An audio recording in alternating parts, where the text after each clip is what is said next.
So, Mr. Secretary General, a sellout crowd. Good afternoon, welcome. I'm Fred Kemp, President and CEO of the Atlantic Council. Secretary General Rasmussen, it is a huge privilege for us to welcome you, and let me say, back to the Atlantic Council, less than 2 months ahead of the NATO summit in Wales this September, which in your own words, quote, will be one of the most important in NATO's history, unquote, at a time when peace and stability are put to the test from Eastern Europe to North Africa and to the Middle East. This is also Secretary General Rasmussen's last major public visit to Washington in his capacity as Secretary General before former Prime Minister of Norway Jens Stoltenberg takes over the role this October. As many of you here may recall, the Atlantic Council hosted Secretary General Rasmussen for his first major public address in the United States as Secretary General back in 2009. And while your tenure is not finished, we are extremely honored to bookend your highly successful and distinguished tenure leading NATO with this event today. Back in 2009, it was then U.S.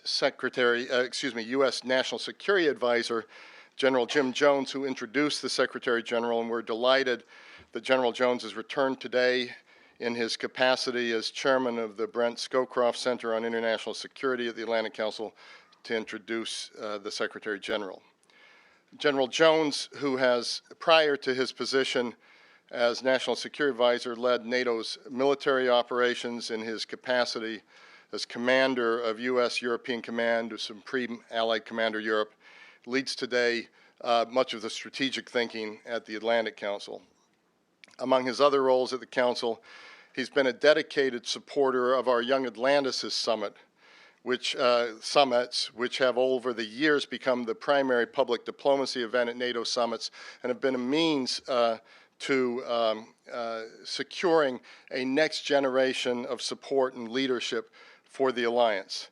We're very grateful NATO will partner with the Atlantic Council this year as well to link top transatlantic policymakers with future leaders from NATO member and partner countries at the 2014 Future Leaders Summit in Wales. And Secretary General Rasmussen not only has been supportive of this initiative, but has been very much an instigator and a visionary behind the effort to get more young voices and more young strategic thinkers into the conversation. Before I turn the floor over to General Jones, let me say what one didn't have to say back in 2009, and that is, if you want to tweet, use the hashtag #FutureNato to do your tweeting. And I think, Secretary General Rasmussen, you were one of the groundbreakers. I think back then you were just starting your own Twitter account, if I'm not mistaken. So with that, General Jones, the floor is yours.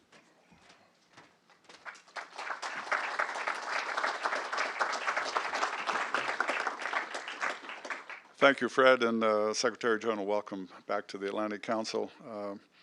Ladies and gentlemen, it's really a great pleasure for me to be able to introduce Secretary General Rasmussen to this audience for his final major address in the United States. Depending on world events, there could be others. I've had the privilege of introducing the Secretary General here at the Atlantic Council for his first public speech to the United States nearly 5 years ago in September of 2009, while I was still National Security Advisor. I recall fondly that when Secretary General Rasmussen addressed the Council in 2009, he also spoke to a packed crowd in the Council's old headquarters across the street. There were so many people in a packed room that you could hardly turn around. Very happy to notice that the Council is able to welcome him back, this time to its new headquarters. And while there may be more elbow room in these more comfortable quarters, I'm not surprised to see that he's still able to command an overflow crowd in Washington. When the Secretary General spoke here in 2009, the Obama administration was in the midst of a rigorous strategic review concerning the war in Afghanistan and a debate about how many additional troops would be necessary for the United States, its NATO allies, and ISAF partners to achieve mission success. The administration invited the new Secretary General to visit Washington for consultations about the ongoing U.S. review and to assess possible contributions of NATO allies to the U.S. surge. That was a challenging time for NATO and for the alliance and its allies, including the United States, who were becoming worried from their already long commitment to a difficult conflict in a faraway land. But despite these challenges, when the Secretary General came to Washington in September 2009 and spoke here at the Atlantic Council, the administration had great confidence in his ability to lead the alliance through this difficult phase, and he has certainly lived up to that challenge. At the Lisbon Summit in 2010, NATO's 28 members vowed to stick together through 2014 in Afghanistan, at which point responsibility for security would shift to the Afghan forces. Under his leadership, NATO has stood by its commitments taken at Lisbon. The alliance is today concluding its combat mission, transitioning responsibility to Afghan forces, and preparing to take on a post-2014 mission to train and advise Afghan forces. Secretary General Rasmussen will go down in the history books as having led the largest and longest combat mission in NATO history in Afghanistan. As the Secretary General returns to the Atlantic Council in 2014, the strategic context is quite different than a mere 5 years ago, when Afghanistan was a dominant challenge for the alliance. To confront these evolving strategic realities, Secretary General Rasmussen appointed NATO's group of experts, ably chaired by former Secretary Madeleine Albright, to undertake a strategic review of NATO that would inform a new alliance strategic concept. The Secretary General led NATO's response to not only the threat of extremism, civil war, and instability on its southern flank, but also to Russia's challenge to the liberal post-Cold War order in Europe, all during the greatest financial crisis since NATO's founding in 1949. In Libya in 2011, the Secretary General skillfully positioned the alliance to respond to rapid events and to enforce UN Security Council Resolution 1973. NATO's quick action demonstrated the alliance's unique capability to act quickly in a crisis and to integrate regional partners into alliance operations. In the aftermath of Russia's annexation of Crimea and destabilization of Ukraine, Secretary General Rasmussen has provided decisive leadership of NATO in what is Europe's most serious crisis since the end of the Cold War. In doing so, he has reminded our publics that NATO remains a critical insurance policy for all members and remains relevant well into the 21st century.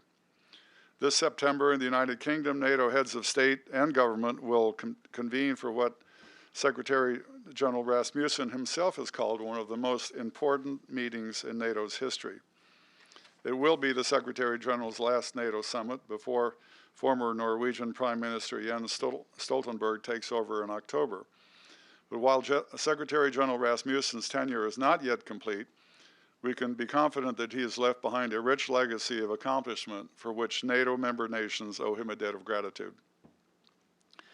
As many of you will know, the Atlantic Council recognized the Secretary General's rich accomplishments by awarding him the Atlantic Council's Distinguished International Leadership Award in 2012, where he delivered a moving testimonial about his own personal investment in the transatlantic link.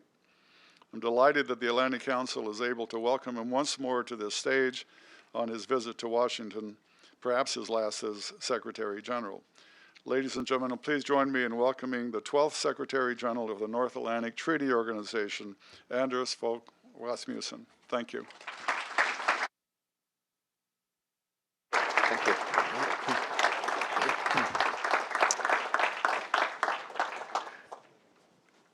Thank you very much, Jim, for that kind and very generous introduction. It is really wonderful to see you again, and thank you for your remarkable service over the decades as a Marine, as Supreme Commander of NATO forces, and as National Security Advisor. And I remember with great pleasure our cooperation during your term as National Security Advisor. You know NATO from the inside. You know what it takes to keep the alliance united, and your commitment to the transatlantic relationship is firm and strong. Thank you very much. And also a very big thank you to Fred and Damon and your dedicated team here at the Atlantic Council. I truly value your strong commitment and service to the transatlantic community and to NATO. Fred, it is a great privilege and a pleasure to work with you. You've done an amazing job in making the Atlantic Council such an influential forum in international affairs in Washington and worldwide. The Atlantic Council shapes and informs an important debate on the challenges we face and the opportunities we must grasp in a world that is more competitive, dynamic, and disorderly. Through your tireless work, you play a key role in keeping the bond between North America and Europe strong, now and into the future. We recently marked the 70th anniversary of the D-Day landings, a stark reminder of the horrors of war, but also of what is possible when our nations unite against tyranny. Since then, the NATO alliance has underpinned freedom, peace, and prosperity across Europe and North America, protecting our values, individual liberty, democracy, human rights, and the rule of law. Today, those values and our way of life are once more under threat. We are surrounded by conflict, danger, disorder, and autocratic regimes. An arc of instability from the Middle East to North Africa and the Sahel. Rising tensions and territorial disputes in Asia. And a revisionist Russia breaking international rules and undermining trust. But Russia is not just trying to recreate a sphere of influence. It has dealt a dangerous blow to the international rules-based system we have built up over decades. And its illegal and illegitimate actions encourage other autocratic regimes to follow suit. The best way to face such threats is clear. We must be confident in our values, reinforce our readiness, and strengthen the transatlantic bond that remains the bedrock of our international order.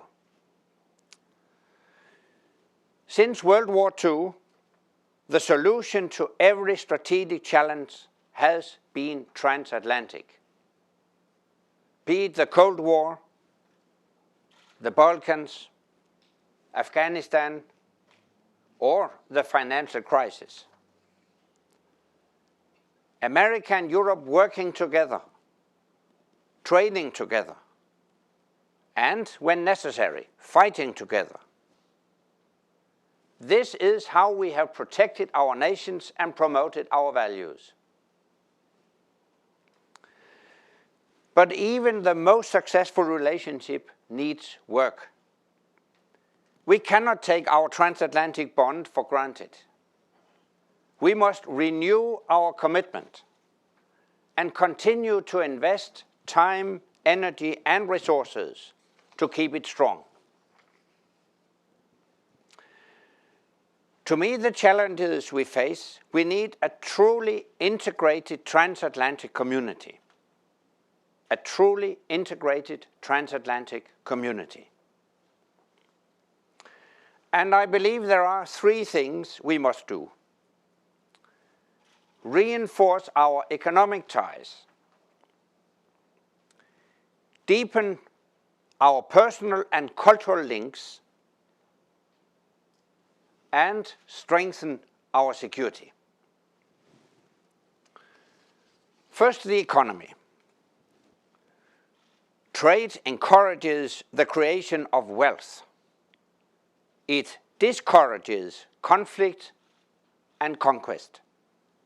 It generates greater prosperity, and this in turn leads to greater security, as people do not want to put their prosperity at risk.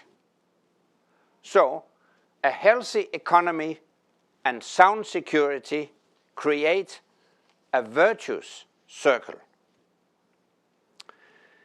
In today's interconnected world, the link between economics and security and between peace and prosperity is stronger than ever. And it is particularly strong in the relationship between Europe and North America. Together, we represent the most powerful economic bloc the world has ever known. But with the greater global competition, we need to work harder to ensure our prosperity for the future. A transatlantic free trade area is a unique opportunity to reinforce our economic ties and to lock in our prosperity. The trade deals currently being negotiated between North America and Europe are the next step, and the right step. The Transatlantic Trade and Investment Partnership will eliminate tariffs, cut red tape, and open up new markets. It is potentially the biggest trade and investment deal in history. Well, as a former Prime Minister, I know just how difficult trade negotiations can be. But we must look beyond the technical details to see the big gains within our reach and to move forward, because this is an opportunity we cannot miss to promote growth, create jobs, and improve our quality of life. We also need a new focus on energy security. Much of Europe is now reliant on Russia's oil and gas. We have, so to speak, burned our way into a position of dependence. And as we see in Ukraine, Russia is quite capable of turning off the taps. Putting an end to that dependency is now of the utmost strategic importance. European nations are already doing more to reduce this dependency. They are increasing their storage reserves, engineering pipelines to redirect energy to where it is needed, and bringing in energy from other sources. We must also find new ways to generate, extract, and distribute energy, be that oil and gas or renewables. And we need to open our markets to each other, because if you have to depend on anyone, it is better to depend on your friends. And those friendships must be fostered. So this is my second point. We have to deepen the personal and cultural ties that bind us so closely. 30 years ago, I came to the United States as a guest of the International Visitor Leadership Program. I can tell you, a life-changing experience.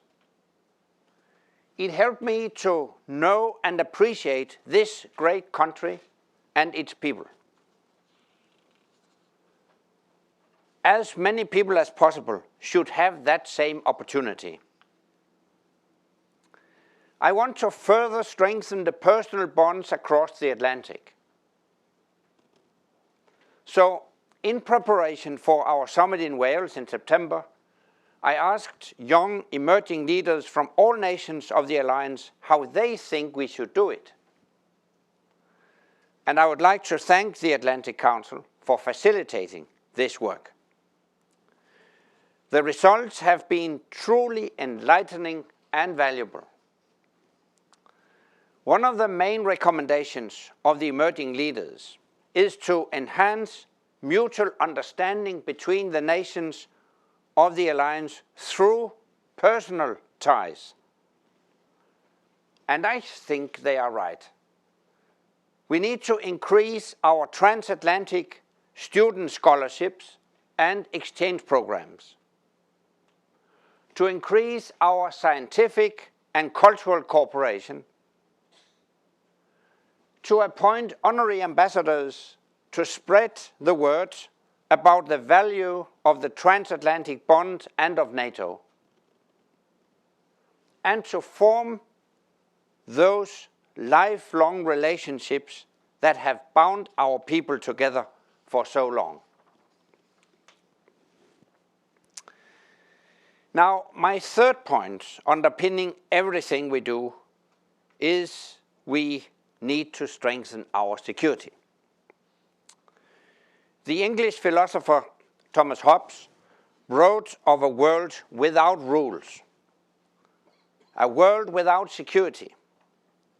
He described this world as having no industry, no movement, no culture, no society.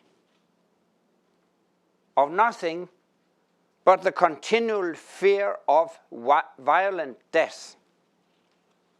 Of a world where the life of man was nasty, brutish, and short. Security is necessary for us to live free from fear.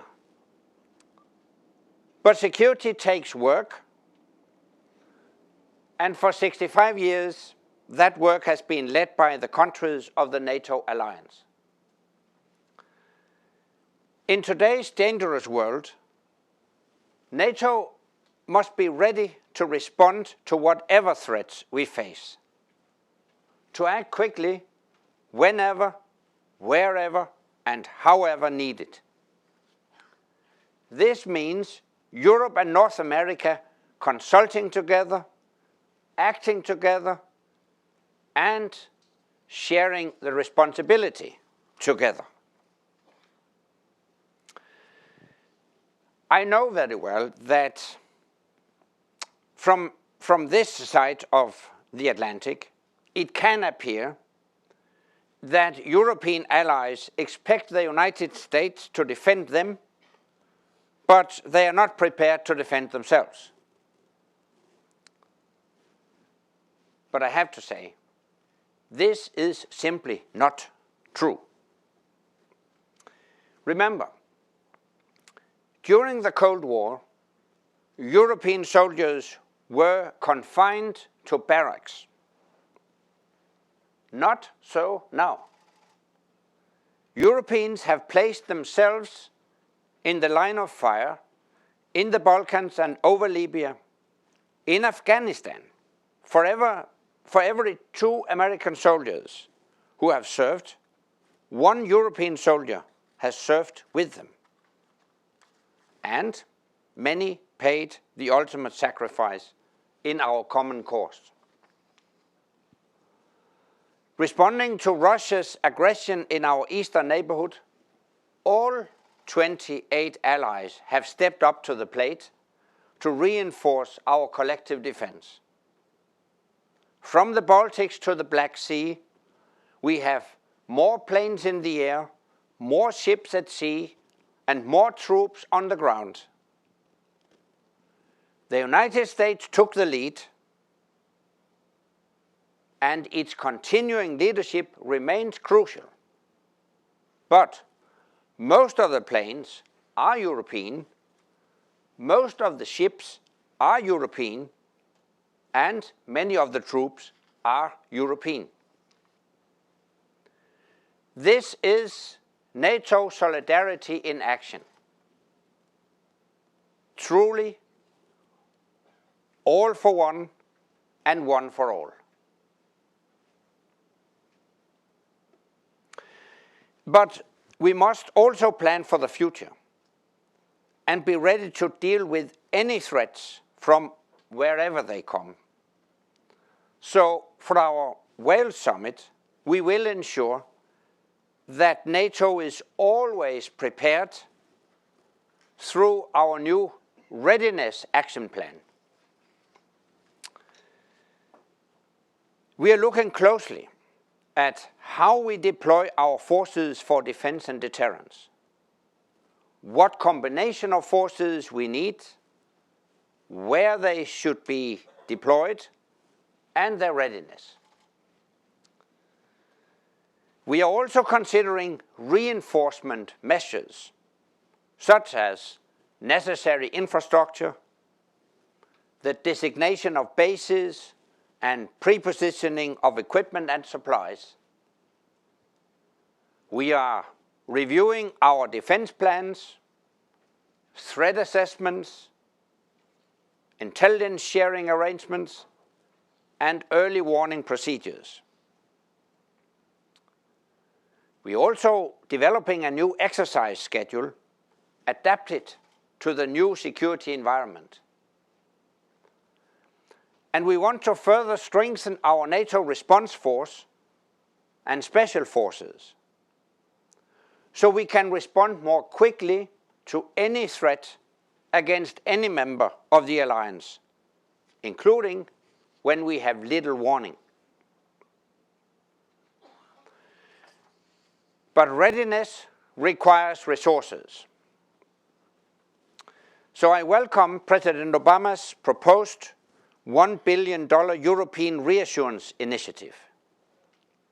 It shows the United States' enduring commitment to the security of Europe. Now, other allies need to strengthen their commitment. And I am the first to say that some European nations can and should do more. NATO is an insurance policy against instability, and all members must pay their premiums. And that premium has just gone up.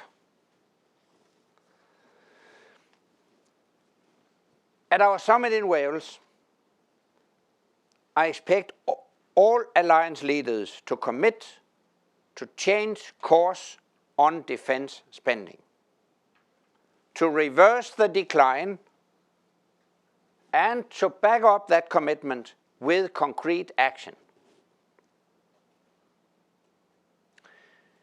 Estonia, as an example. Estonia has shown that despite a severe economic crisis, it can be done. Estonia has joined the United States, Greece, and the United Kingdom as allies that invest at least 2% of the gross domestic product in defense. And I welcome the commitments of Latvia, Lithuania, Poland, Romania, and Turkey to do the same. And if all the European allies spent 2% of their national income on defense this year, we would have another $90 billion to spend. That is the equivalent of today's defense budgets of Germany, Italy, Netherlands, and Norway combined. Now, I'm not naive. I know we will not achieve this overnight. But at the summit in Wales,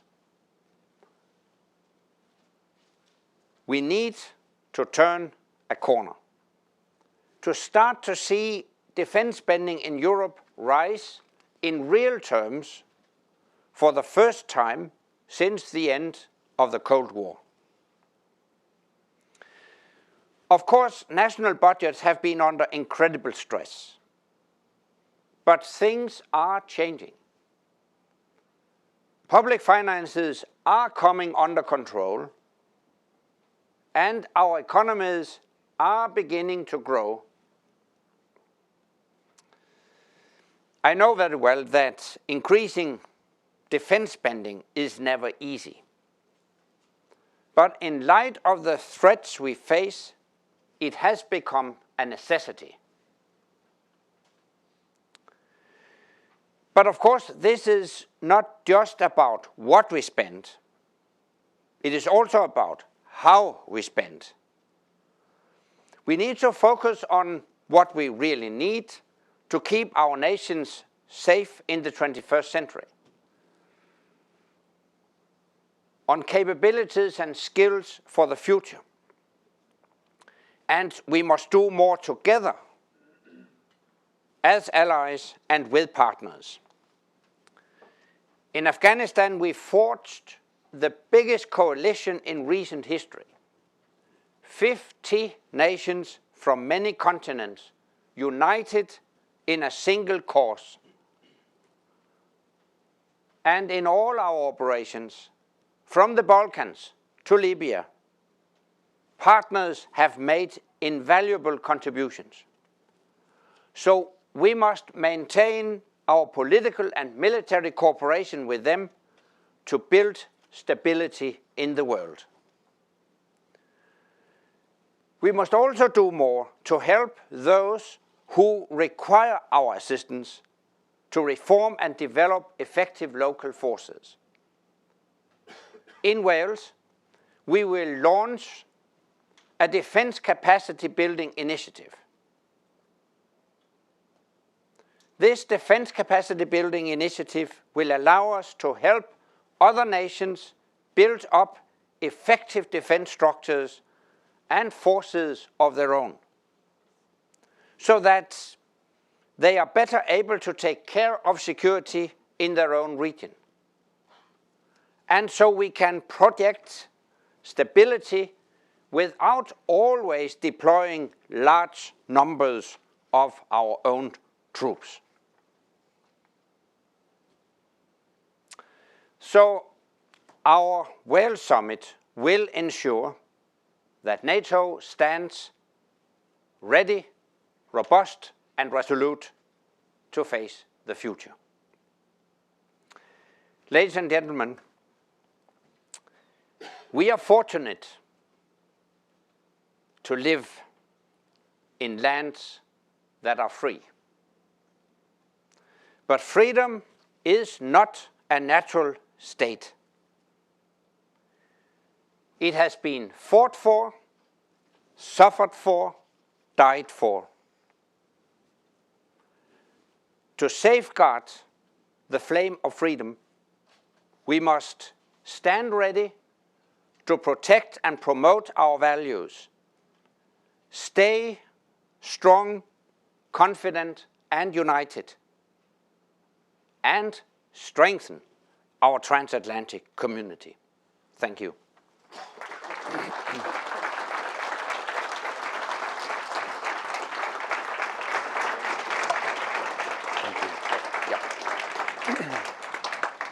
Thank you very much, Mr. Secretary General. That was just terrific. I'm Damon Wilson, Executive Vice President here at the Atlantic Council. We've got about 25 minutes to continue the conversation with the Secretary General. First, let me echo the warm welcome from Fred and General Jones for coming to the Atlantic Council for this. We're especially grateful as he's just come off the plane, arriving at Dulles. And second, to remind everyone who's covering this, either online or our television audience, of the hashtag #FutureNato for those covering on Twitter. And finally, before we begin our conversation, thank you for your shout out to the NATO future leaders. I think we have two of them with us today, one of our American delegates, Gina Jones, and our Turkish delegate, Emre Tulcip. They're both over here. Terrific. Thanks for being with us today. Really important program, and thanks for your leadership on getting that off the ground. Mr. Secretary General, you just delivered a pretty strong message about how to strengthen the transatlantic bond, and in many respects captured sort of the spirit of an Atlantic Council mission, that the solution to every strategic challenge has been transatlantic. And I think, interestingly, for Secretary General of NATO, you began this strategy by talking about the economy and energy, talking then about people-to-people ties, cultural ties, and third, only getting into the security components of that. So let me just start there, and then I want to get into today's crises. But as a NATO SecGen, I think that's an unusual message to hear your leading point, policy point being TTIP. What's behind your rationale for leading with these messages of issues that typically would be outside the scope of the alliance? Article 2 in the NATO treaty. If you read Article 2 in the NATO treaty, you will see that already the founding fathers stressed the importance of closer economic ties among allies. I don't think we have reached the full potential of that economic cooperation. Of course, you could see the European Union as part of that strengthening of economic ties among allies. But I would very much like to see a strengthening of the transatlantic economic ties. I think that's very much in accordance with Article 2 in the NATO treaty, so it's legitimate for a NATO Secretary General to also speak about TTIP, the Transatlantic Trade and Investment Partnership, because economics and security are interlinked. I think that's an important point to point out for folks that wouldn't have assumed and understood what Article 2 covers. Let me turn to the issues most immediately at hand. You've been working on the Wales Summit agenda for a while. You've been talking about preparing NATO to be fit for purpose ever since it was clear that the alliance would be drawing down its forces in Afghanistan and potentially moving away from being an operational alliance. And yet now you have two pretty compelling crises on NATO's frontiers. One in the east with Russia undertaking aggression in Ukraine, and you've been pretty plain-spoken about that. But also on Turkey's frontier, another NATO member, with what's happening in not just Syria, but Iraq and ISIS. I think you said in your remarks here at the beginning that we're surrounded by conflict, danger, disorder, and autocratic regimes. So how have these two immediate crises, which weren't, frankly, part of the planning horizon for Wales, how are these impacting your agenda and shaping your agenda heading into the Wales Summit? Both of these crises will have a major impact on our agenda in Wales. Obviously, Russia's aggression against Ukraine will put a lot of emphasis on the need for a strong collective defense. That's why at the summit, I hope we will adopt a readiness action plan which will improve our ability to respond swiftly, if needed, to defend and protect our allies. So maybe you would expect then the summit to be very much focused on the situation in the East. But at the same time, we have seen the evolving crisis not only in Syria, but now also in Iraq. But I could also mention Libya and North Africa as examples that the alliance must never become a one-dimensional alliance. It is of utmost importance that while we focus on strengthening collective defense to protect allies against a potential threat from the East, we should not forget other security challenges from the Middle East, from North Africa, even from cyberspace. So the Wales Summit will focus on the broad range of security challenges and address all three NATO core tasks: territorial defense, crisis management, and cooperative security. If you think about what's playing out in the East in Ukraine, it's clear that the alliance has taken quite a few moves to reassure and to reposition forces to many of the Eastern allies. But what about Ukraine itself? What about the Eastern partners, if you will? Right now it's clear that the focus from the Kremlin is on Ukraine or Moldova or Georgia, and less so Poland or Romania, where the alliance is taking actions. How do you grapple with what essentially are NATO's eastern partners? We have decided to step up our cooperation with our eastern partners. Ukraine, we have a NATO-Ukraine commission, and we have had several meetings recently also with the new foreign minister, and we have adopted a comprehensive cooperation program. So you will see enhanced cooperation between NATO and Ukraine in the coming years, including military-to-military cooperation. It remains to be seen at the summit how far we can go. But personally, and now I'm very outspoken about it, personally, I hope our defense capacity building initiative could also apply to Ukraine. But we will see. What would that entail? What is the military-to-military type relationship you would expect as part of the defense capacity initiative? Yeah, I think it's clear to everybody that the Ukrainian armed forces need modernization and further capability development. I think NATO has expertise at its disposal that could be used to reform and modernize the Ukrainian armed forces. But we have also decided to enhance our cooperation with Moldova. By the way, recently we saw Moldova take a significant step by providing troops to our KFOR operation in Kosovo. We have decided to develop what we call a substantive package of cooperation elements with Georgia. So with all our eastern neighbors, we want to step up our cooperation in the coming years. But we're not quite ready for enlargement. Is that the message coming out of NATO headquarters right now? Now you put it in a negative way. I would put it in the positive way that we continue to take steps within our open door policy. Our door remains open to European countries that fulfill the necessary criteria. Of course, it will be the summit. It will be for the summit to take decisions, but we are preparing, as I said, a substantive package for Georgia. And as regards Montenegro, we have decided to open focused and intensified talks.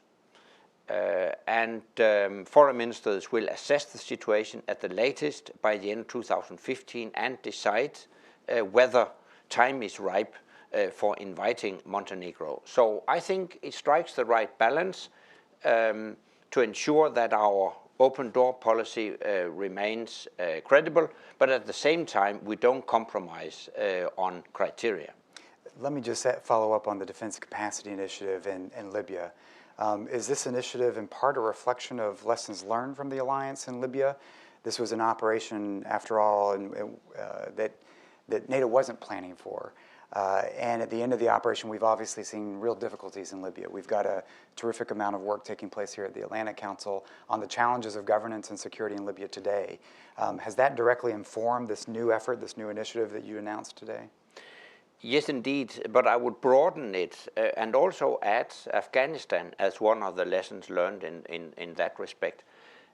Seen retrospectively, I think we started our training mission in Afghanistan much too late. We didn't start it in earnest until 2009. I think we should have started much earlier.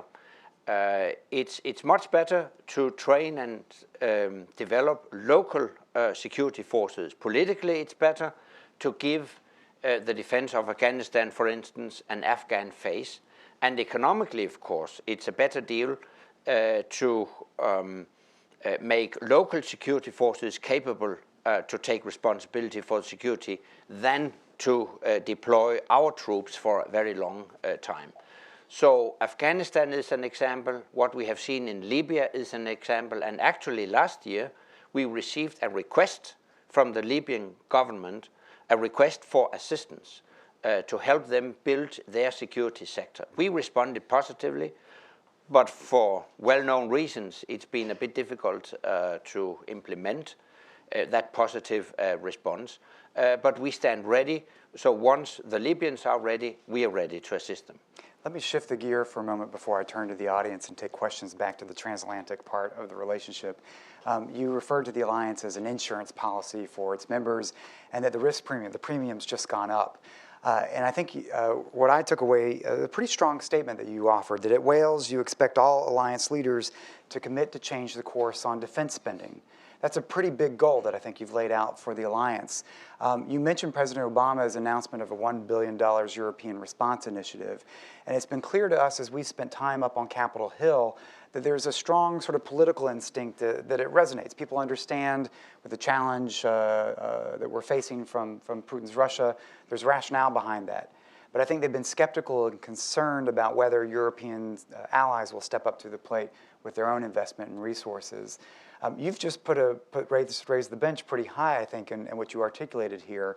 Do you see the momentum? Do you think that you are on a path of actually now recovering from the bottom of where we've been in the recession on defense spending and reversing that trend?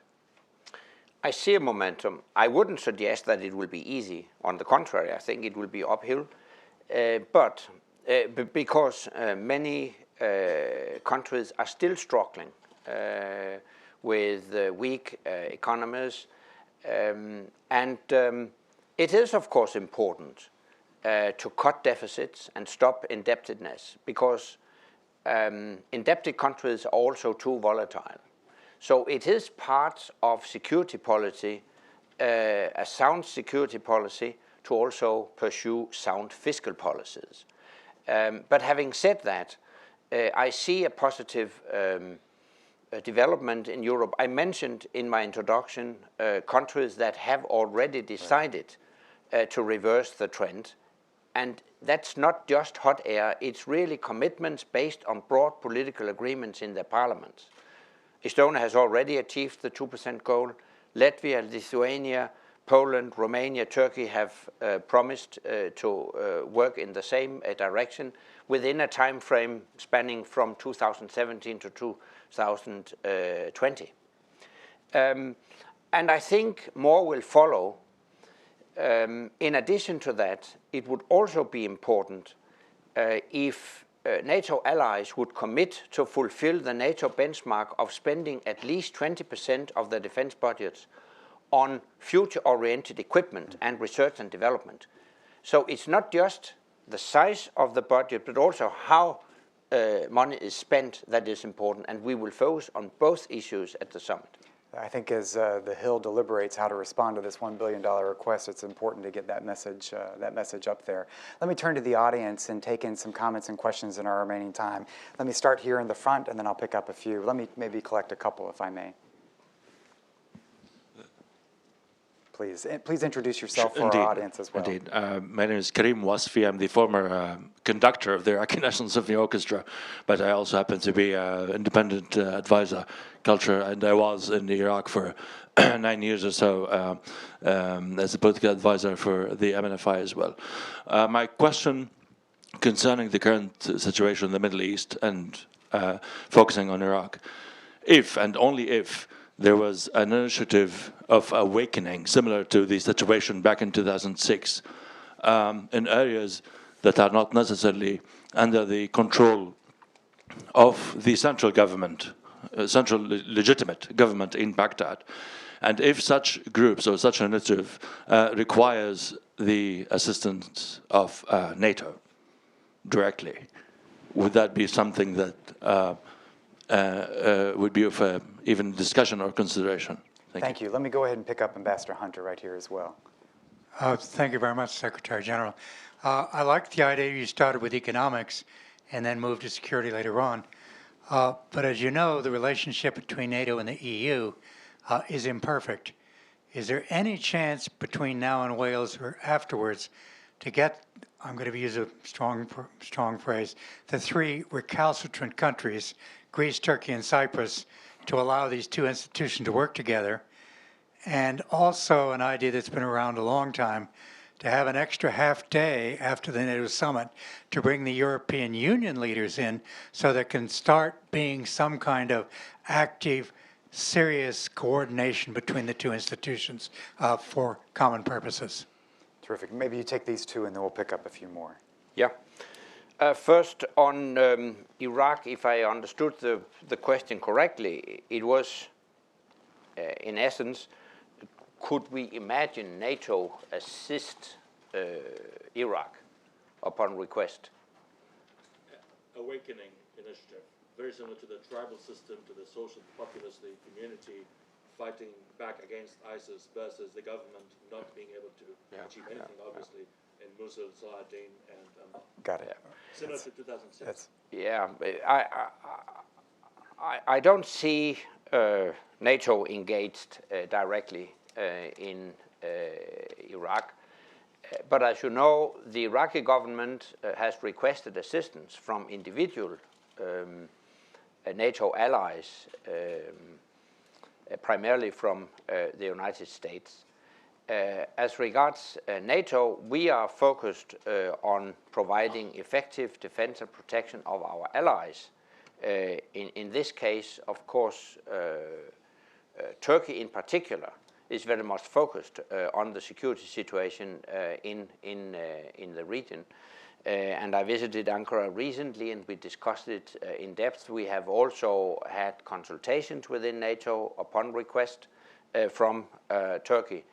That's how I see NATO's role right now. On NATO-EU, you're right. We have not reached the full potential of NATO-EU cooperation. But having said that, I would add that we have made a lot of progress during recent years. When it comes to operations, we coordinate and cooperate seamlessly in theaters where the EU and NATO operate together. So from a practical point of view, it works quite efficiently. When it comes to capability development, we have achieved a lot of progress. The European Defence Agency and Allied Command Transformation in Norfolk work very closely together. And I think I could safely say that we avoid duplication and waste of resources through close coordination and, I would say, an efficient division of labor.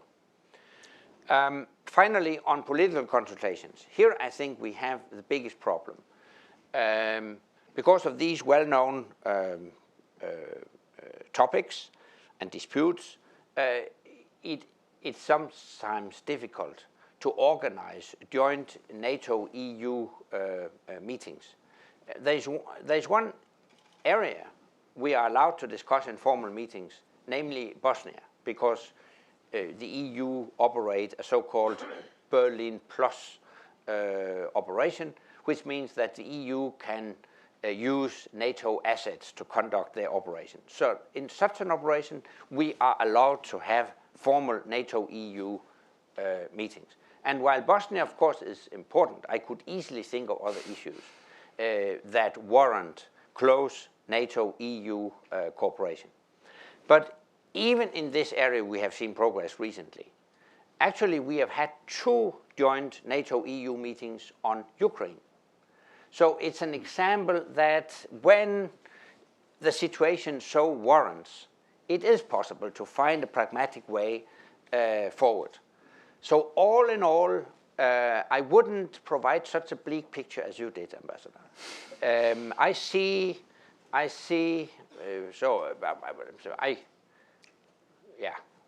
some light. I see some light. But there's still progress to be made. And of course, ultimately, we need to find a solution to the Cyprus conflict. So let me move from a former NATO ambassador to former NATO secretary who's with us today. Wes Clark, please. Wes Clark here. So it looks to me like in Ukraine, they're fighting back pretty effectively right now. But what is NATO able to do to help the other countries deal with the internal challenges that are present in the Baltics and in countries like Bulgaria? Do we have a role in that, or are we ceding that to the EU? in terms of inside NATO countries themselves. Let me move to this young woman right here, please. Is there a mic on that side of the room? Oh, it's in the back, sorry. Thank you. Leandra Bernstein with RIA Novosti. My question is, you've created quite a narrative as far as Russia giving it an enemy image, and it's just questionable whether creating that image of Russia is intended to reinvigorate somehow the NATO alliance, which has seen a lot of, in certain analysts' views, defeats in the 21st century in particular, and significant struggles economically and likewise. So is this creation of Russia as a boogeyman an attempt, a defensive attempt to try to pull the alliance back together? And let me go ahead and pick up Ambassador Kotelia as well. Here, please. But Kotelia, McCain Institute. Secretary General, you mentioned the necessary conditions for the enlargement of the NATO. Could you describe more specifically what the necessary conditions are? Are they measurable, and will enhanced cooperation cover those necessary conditions, and as a result, will it pave the way towards the NATO membership for the aspirant countries? Thank you. Terrific. We'll come back to you, Mr. Secretary General. Yep. First, to Wes Clark,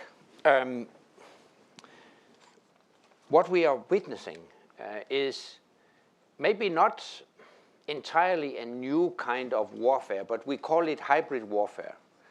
A combination of traditional methods and more sophisticated covert military operations combined with sophisticated information and disinformation operations. And you are right in pointing to the risk that such hybrid warfare could be used against some NATO allies. For instance, in the Baltic states, taking into account the Russian doctrine that they preserve the right to interfere or to intervene to protect what they consider the interests of Russian-speaking communities. And as we all know, in particular in Estonia and Latvia, we have quite substantial Russian-speaking minorities. Bulgaria is another case, but still we know for historical reasons that there are special ties. So it's a highly relevant issue. We are dealing with that. We will address this particular issue as part of our readiness action plan, because it is also necessary to be ready to counter such hybrid warfare. Having said that, and also in response to your question, is this purely a NATO issue? No, it's not. It goes beyond traditional military means. As I mentioned, it also includes propaganda, information and disinformation operations. And that goes beyond traditional NATO operations. So I think it's an excellent example of an area where we need close cooperation and coordination with other organizations like the European Union. But I could also think of other organizations. But it is of utmost importance that we improve our ability to counter that kind of warfare. Now, on Russia, first of all, there's no need to develop or create a specific picture of Russia to reinvigorate our alliance. I think it's quite obvious to everybody why NATO is needed.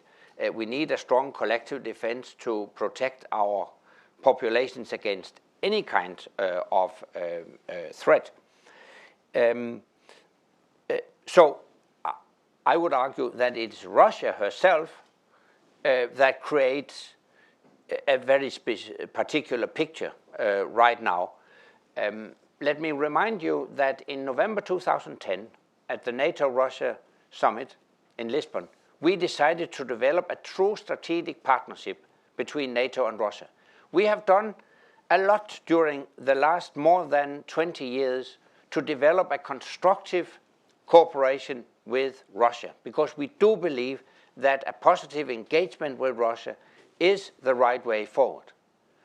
Just to discover that Russia sees it differently. And if you read the Russian military doctrines, they point to NATO not as a partner, but as an adversary. So it's Russia that creates this particular picture.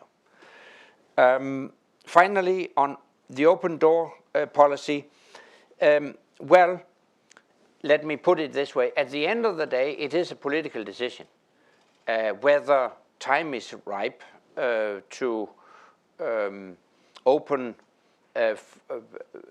for membership. We are in close dialogue with applicant countries. For some of them, we have developed what we call a membership action plan, and within that membership action plan, we define certain reforms, certain reforms to be carried out, certain criteria that must be fulfilled. And as regards Montenegro, as an example, we have pointed to reforms of their security sector as a particular issue, and we will now focus and intensify our talks with Montenegro on that specific issue. The aspirant countries know very well what is needed to enter the door. Mr. Secretary General, if I may, we're coming to the end of an hour, but I'd like to ask you a question. I know we've got a ton of questions remaining in the audience, but ask you a question to help wrap up our conversation today. Even as we talk about looking forward this fall to the end of your tenure when you step down, you have an enormous plate, an enormous agenda still on your plate. But I wanted to ask, as you think back on your time as Secretary General, when you first came to the Atlantic Council in 2009, you said something that struck me as I was looking back at your original remarks. As NATO Sec Gen, I have to straddle the Atlantic with one foot in Europe and one foot in North America. And when Europe and North America come together, I'm comfortable. When they drift apart, I'm the one that feels the pain. So if you think back, over your tenure as NATO Sec Gen, where have you felt the most pain? What has been the biggest challenge for you to manage as someone who represents both sides of the Atlantic at one time? But I haven't felt pain. I'm quite comfortable. Because we have, I would argue, we have seen a closer transatlantic relationship during my tenure as Secretary General.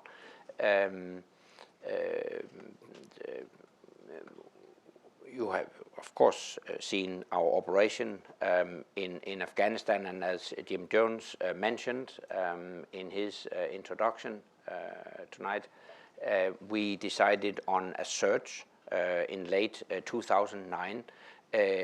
The American decision was followed by a European commitment, and also the Europeans surged. In Libya, 2011, you saw the Europeans take the lead, actually, for the first time in the history of our alliance. And I have experienced during my tenure as Secretary General that we have had more political consultations in the NATO Council than we had in the past. Also following the new strategic concept, in which we declared that any ally can request consultations on any issue of interest. So we have had a lot of consultations also on issues where we didn't have any intention to intervene as a NATO alliance, but we have seen the North Atlantic Council as a forum for a very intensive transatlantic dialogue.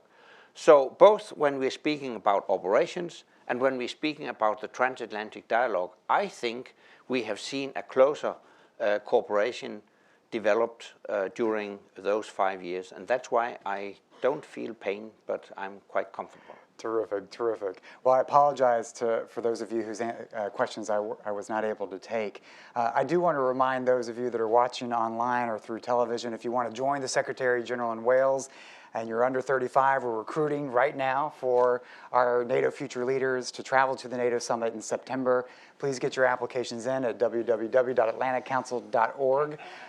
Thank you, Mr. Secretary General. Thank you to your team, who's been terrific to work with, as well as the Atlantic Council team. It's a delight to have you here at the Atlantic Council on the eve of the summit. So please join me in congratulating the Secretary General. Thank you. Thank you.